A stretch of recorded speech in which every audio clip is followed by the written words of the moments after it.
नमस्कार, Zee news 24 तासमध्ये स्वागत आहे. पाहूया ब्रेकिंग न्यूज. सुख सौख्य लाभो माझ्या पतीला, हाच नवरा मिळो जीवनभर साथीला. राजूर येथे वटसावित्री पौर्णिमा मोठ्या उत्साहात साजरी. जालना जिल्ह्यातील भोकरदन तालुक्यातील श्री क्षेत्र राजूर येथे वटसावित्री पौर्णिमा हा महिलांचा सण मोठ्या उत्साहात साजरा करण्यात आला.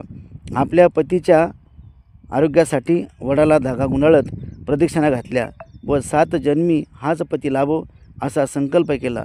त्याचबरोबर महिलांनी एकमेकींची ओटी भरत हळद कुंकू लावत एकमेकीचा सन्मान करत शुभेच्छा दिल्या. दरम्यान सौ मंदाताई रमेश सोनवणे या बोलताना म्हणाल्या की सावित्री ही राजा अश्वपतीची मुलगी होती.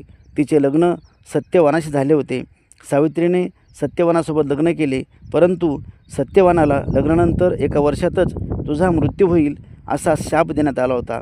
लग्नाच्या 1 वर्षानंतर सत्यवानाला अशक्त वाटले आणि तो पत्नीच्या कुशीतच मरण पावला. सावित्रीने त्याच्या मृत्यूचा स्वीकार न करता यमराजाशी बंड केले आणि आपल्या पतीला यमापासून परत आणले. तेव्हापासून ह्या वटसावित्री पौर्णिमेचं व्रत आजपर्यंत सुरू आहे, अशी माहिती सौ मंदाताई सोनवणे यांनी दिली.